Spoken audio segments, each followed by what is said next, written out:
Hey guys, welcome to Atari Series 7, and I'm reviewing this, which is the DC Multiverse Death Metal Batman. So really cool, really blessed. Picked this up today. I actually found this at Walmart, which is pretty neat because I didn't know that the new ones were hitting Walmart.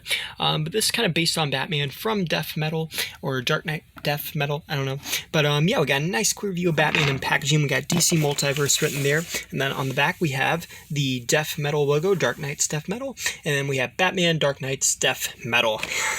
I've said that since way too much. Then on the back we have a picture of the trading card, and we have where this is from. This came out in DC Comics 2020. I was seeing if they put a month. Sometimes I think they put the month, but they didn't on this one. But I think it was June. And on the back we have Gold Label Batman, we have the Robin, Crow, and then we have some of the other characters in waves. So yeah, let's open this up.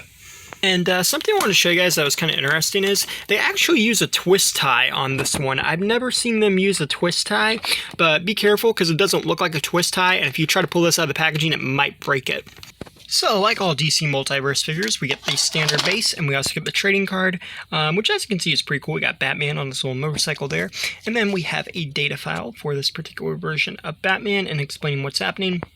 And interestingly enough, this actually mentions that he has a Black Lantern ring on him. And I don't know if this ring that he's wearing on his finger is supposed to be that. It's not really got any detail going on for it, but it might supposed to be. Maybe that's how it looks in the story. I'm not 100% sure, but that is interesting because he does have a ring on his finger, and otherwise Batman typically wouldn't have one. I'm not very familiar with the story arc this is from, but that is kind of interesting.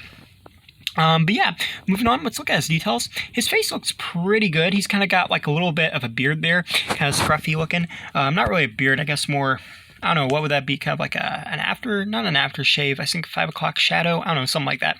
But yeah, and it's got some nice details on the face. You can see the white on the eyes, which I like, and he's got the little bat ears there, which are pretty cool. He's also got these huge spikes on his jacket, which look pretty awesome, and I like the material. It's like a lettery almost material. It feels good. Then he's got his little bat emblem there, which as you can see is sculpted around, and it looks pretty cool. We've also got these lines that go around the bat suit, which are neat. Some skulls on the bat belt, which are kind of creepy, but kind of cool. We got the bat emblem there. Then we also have these little buckles on the side, which I think are cool, and I like how there's these little straps too here. And then here's a back look at the kind of like bat trench coat, which looks pretty cool. I like how the cape has these little cuts, or not the cape, but the bottom of the trench coat has these little cuts that almost look like the bat cape has, so that's pretty cool. And then he also has these kind of like silver arm blades there, or bat wings, and they look really neat. And then he has this kind of like little battle weapon thingy, which is not the accurate name for it, but it's pretty cool. It's got this kind of like wood going to it, which are cool, which is pretty cool, kind of like a wood effect. But it's also got the top of this here, which is almost shaped like a batarang, and it's black and silver, and it looks pretty neat. And then moving down on his arms, he does have some more spikes like painted onto or molded onto his actual arm, and this is the one that has the ring, so that's pretty cool. And yeah, and then lastly, moving down on his like boots here, as you can see, he has some bat wings, and I like how there's so many buckles sculpted on here. You can also see some bat-shaped knee pads, which are pretty cool. It's got some nice detailing on it, especially like on the inside there with the little spikes and everything. Now, in terms of articulation, Batman is pretty well articulate. He's got a 360 at the head. He can look up and down. He's got 360 at the arm, swing out the shoulder, and they're on a butterfly joint. He has double jointed elbows, which are nice. He's got 360 at the wrist, and they're on hinge. He's got a torso joint, which allows him to move, and then also rotate, I believe. The legs go forwards, backwards, and outwards. You got double jointed knees, and there's also a 360 at the thighs, so that's good.